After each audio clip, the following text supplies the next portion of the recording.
प्रथम राजनीति विज्ञान प्रथम प्रश्न पत्र राजनीति विज्ञान के मूलाधार।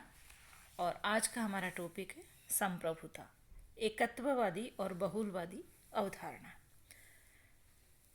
मित्रों, संप्रभुता अथवा प्रभुसत्ता राज्य का एक आवश्यक तत्व है और यही वो तत्व है जो राज्य तथा अन्य समुदायों के बीच भेद स्थापित करता है। संप्रभुता के कारण ही राज्य देश के अंदर सर्वोपरि होता है और विदेशी हस्तक्षेप से स्वतंत्र होता है। राजनीतिक चिंतकों का यह मत है कि राज्य बाहरी रूप से तो स्वतंत्र होता ही है, किंतु उसमें एक ऐसी आंतरिक सत्ता भी होनी चाहिए जो सर्वोपरि हो, अर्थात जिसकी अधीनता सभी व्यक्ति और व्यक्ति समूह स्वीकार करते हो।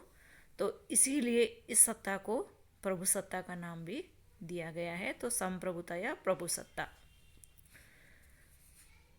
संप्रभुता का जो आंग्ल पर्यायवाची शब्द है सॉवरेंटी, ये शब्द लैटिन भाषा के शब्द सुपर और एनस से बना है। सुपर और एनस से बना है, जिसका तात्पर्य उस भाषा में यानी लैटिन भाषा में सर्वोच्च शक्ति होता है।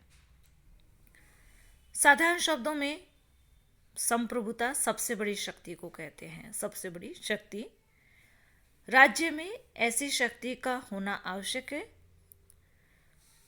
वरना क्या होगा, हर व्यक्ति और समूह अपनी इच्छानुसार कार्य करने लग जाएगा और चारों तरफ संघर्ष एवं अराजकता की स्थिति भी उत्पन्न हो सकती है। इसकी विद्वानों ने जो विभिन्न परिभाषाएं दी हैं, उनमें प्रमुख परिभाषाएं इस प्रकार हैं। एक विचारक हुए हैं जीन बोंदा, उन्होंने कहा है संप्रभुता नागरिकों तथा प्रजा के ऊपर वह उच्चतम शक्ति है जिस पर कोई वैधानिक नियंत्रण नहीं है। नागरिकों और प्रजा के ऊपर उच्चतम शक्ति जिसके ऊपर कोई नियंत्रण नहीं है। यदि नियंत्रण हो जाए तो फिर वो सबसे बड़ी शक्ति नहीं रहती। तो जीन बोधा ने जो कहा है कि ये संप्रभुता यानी नागरिकों के ऊपर, प्रजा के ऊपर वो उच्चतम शक्ति जिस पर कोई नियंत्रण नहीं हो। एक विचारक हुए हैं लास्की, हेराल्ड लास्की, उन्होंने कहा है राज्य अपने प्रदेश में स्थित सभी व्यक्तियों तथा व्यक्ति समुदाय को आदेश देता है, परंतु वह इनमें से किसी के द्वारा आदेश प्राप्त नहीं करता है। संप्रभुता आदेश देती है, आदेश प्राप्त नहीं करती है। इसी प्रकार एक विचारक हुए हैं बर्गेस, उन्होंने कहा है संप्रभुता व्यक्तियों और उनके समुदायों के ऊपर प्राप्त राज्य की मौलिक, निरपेक्ष एवं असीमित शक्ति है।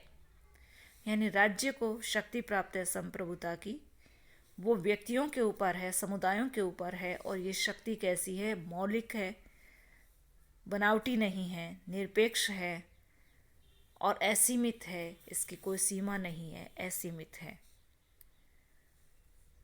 तो विभिन्न परिभाषाओं का सार मित्रों यही है कि एक निश्चित क्षेत्र में राज्य की सर्वोपरि शक्ति जो है वो प्रभुसत्ता होती है, और ये प्रभुसत्ता दो पक्ष वाली होती है। एक इसका आंतरिक पक्ष होता है, एक इसका बाहरी पक्ष होता है। या हम इसको ऐसे कह सकते हैं, एक आंतरिक संप्रभुता होती है और एक बाहरी संप्रभुता होती है।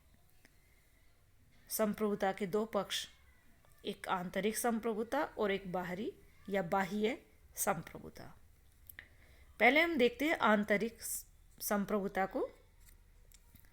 आंतरिक संप्रभुता से तात्पर्य केवल इतना है कि राज्य की भौगोलिक सीमा में निवास करने वाले कोई भी व्यक्ति हो, समुदाय व संगठन हो, चाहे वे कितने ही बड़े हो, पुराने हो, शक्तिशाली हो, राज्य की संप्रभुता के ऊपर नहीं हो सकते। यानी राज्य की संप्रभुता इन सब से ऊपर होती है, इन सबसे बड़ी होती है।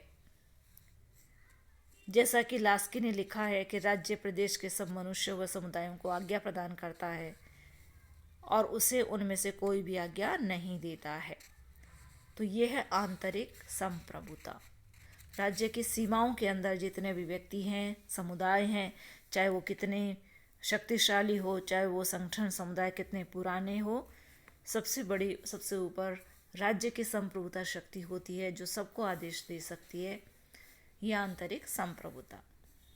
दूसरी है बाहरी या बाह्य संप्रभुता। कोई भी संप्रभु राज्य अपनी विदेश नीति बनाने व विदेशों से संबंध स्थापित करने में पूर्णतः स्वतंत्र होता है। यह है उसकी बाह्य या बाहरी संप्रभुता। कोई भी राज्य यानी देश जो है अपनी विदेश नीति अपनी इच्छा अनुसार बना सकता है। किस देश से दोस्ती करनी है, किससे दुश्मनी करनी है, संधि समझौते करने, आयात निर्यात करना है, विदेशों से संबंध रखना है, इन निर्णयों को लेने में जब वो पूरी तरह स्वतंत्र होता है तो इसका मतलब उसे बाह्य संप्रभुता भी प्राप्त है। तो आंतरिक एवं बाह्य दो पक्षीय संप्रभुता। निष्कर्ष रूप में हम कह सकते हैं कि संप्रभुता राज्य की वह सर्वोच्च शक्ति है जिसके द्वारा राज्य के निश्चित क्षेत्र के अंतर्गत स्थित सभी व्यक्तियों एवं समुदायों पर नियंत्रण रखा जाता है और जिसके फलस्वरूप वो क्या करता है, संप्रभुता से वो क्या करता है, अपने ही समान अन्य देशों के साथ संबंध स्थापित कर सकता है। तो ये है संप्रभुता की परिभाषा का निष्कर्ष। इस संप्रभुता के कुछ सर्वमान्य लक्षण हैं, उन लक्षणों का हम अध्ययन करें। पहला लक्षण आता है निरंकुशता। इस लक्षण से तात्पर्य है, निरंकुशता से तात्पर्य है कि जनता के लिए राज्य की शक्ति से बढ़कर कोई अन्य शक्ति न राज्य के भीतर है और न राज्य के बाहर है, यानी राज्य सबसे बड़ी शक्ति है। ऐसी सर्वोच्च शक्ति केवल एक ही हो सकती है और इस शक्ति के ऊपर कोई नियंत्रण नहीं होता, वह असीमित होती है। तो इस तरह से ये निरंकुश होती है, बिना अंकुश वाली, बिना नियंत्रण वाली होती है। दूसरा लक्षण है स्थायित्व। संप्रभुता एक स्थायी वस्तु होती है मित्रों। जब तक राज्य का अस्तित्व है तब तक संप्रभुता का पाया जाना आवश्यक है। चूंकि ये राज्य की आत्मा है तो इसे राज्य का जीवन भी हम कह सकते हैं। सरकारें बदलती रहती है, शासन बदलते रहते हैं, किंतु संप्रभुता का अंत नहीं होता। तो ये स्थायी होती है, इसमें स्थायित्व पाया जाता है। तीसरा लक्षण है सर्वव्यापकता। इससे तात्पर्य है कि संप्रभुता का प्रभाव राज्य की सीमा के अंतर्गत सभी मनुष्यों, समुदायों और व्यक्तियों पर होता है। राज्य का कोई भी भाग, व्यक्ति या संस्था उसके प्रभाव व अधिकारों से मुक्त नहीं हो सकती। सब पर संप्रभुता का प्रभाव पड़ता है, सब संप्रभुता के अधिकार क्षेत्र में आते हैं। हाँ, संप्रभुता यदि चाहे तो अपनी इच्छा से किसी को अपने नियंत्रण से मुक्ति प्रदान कर सकती है, जैसे कि राज्य के भीतर जो विदेशी दूतावास होते हैं वो उसकी संप्रभुता से मुक्त रखे जा सकते हैं या रखे भी जाते हैं। इसी तरह से किसी देश के भीतर से यदि कोई विदेशी सेना गुजर रही है जिसको परमिशन दी गई है तो उसे भी संप्रभुता से मुक्त रखा जा सकता है। इसी तरह से कोई व्यापारिक प्रतिनिधि है, कोई राजनयिक प्रतिनिधि है, तो अंतर्राष्ट्रीय शिष्टाचार के कारण संप्रभुता के नियंत्रण से कुछ उनको छूट प्रदान की जा सकती है। विभिन्न राज्यों के द्वारा, देशों के द्वारा ऐसा किया भी जाता है। लेकिन अपने राज्य के भीतर अपने नागरिकों या अन्य जितने विदेशी नागरिक हैं, यदि वो चाहे तो उन पर अपने नियंत्रण स्थापित कर सकता है। तो इस तरह से ये सर्वव्यापक है। चौथा लक्षण है अदेयता।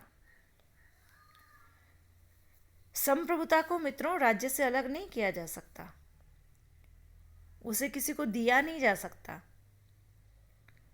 और राज्य से इसे यदि अलग करना चाहेंगे तो इसका अर्थ हो गया राज्य को समाप्त करना। जैसे शरीर से प्राण निकल जाने पे शरीर निर्जीव हो जाता है, उसी प्रकार राज्य से सत्ता को अलग कर दिया जाए तो राज्य का अंत हो जाता है। तो इसमें अदेयता पाई जाती है, इसको दिया नहीं जा सकता। पांचवा लक्षण है एकत्व। प्रभुसत्ता या संप्रभुता एक होती है। किसी राज्य में एक ही संप्रभुता होती है, प्रभुसत्ता होती है, अनेक नहीं होती है, क्योंकि इसे टुकड़ों में नहीं बांटा जा सकता।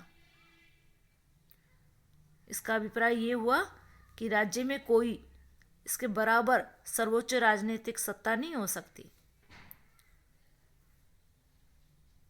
इसलिए इसमें एकत्व पाया जाता है। छठा लक्षण है मौलिकता। संप्रभुता मौलिक होती है, वह किसी के द्वारा प्रदत्त नहीं हो सकती। इसका अस्तित्व स्वयं अपने ही अधिकार से है, और यदि ये किसी के द्वारा दी जाए तो फिर देने वाला इससे बड़ा हो जाएगा, जबकि ये सबसे बड़ी सर्वोच्च शक्ति होती है। तो ये मौलिकता होती है, ओरिजिनलिटी इसके अंदर होती है। और अंतिम लक्षण है चिरभोगिता। इसका तात्पर्य ये होता है कि राज्य यदि किसी भी क्षेत्र में अपनी प्रभुसत्ता का लंबे समय तक यदि प्रयोग नहीं करता है, तो इसका अर्थ ये नहीं है कि उसकी प्रभुसत्ता का अंत हो गया, संप्रभुता का अंत हो गया। नहीं,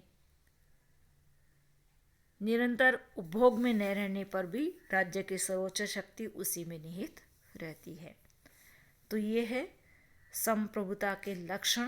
पहला था निरंकुशता, दूसरा स्थायित्व, तीसरा सर्वव्यापकता, चौथा लक्षण अदेयता, पांचवा लक्षण एकत्व, छठा लक्षण मौलिकता, और सातवां लक्षण है चिरभोगिता। तो इस तरह से आज हमने संप्रभुता की परिभाषाओं को पढ़ा है और संप्रभुता के लक्षणों को जाना है। आज के लिए इतना ही। धन्यवाद।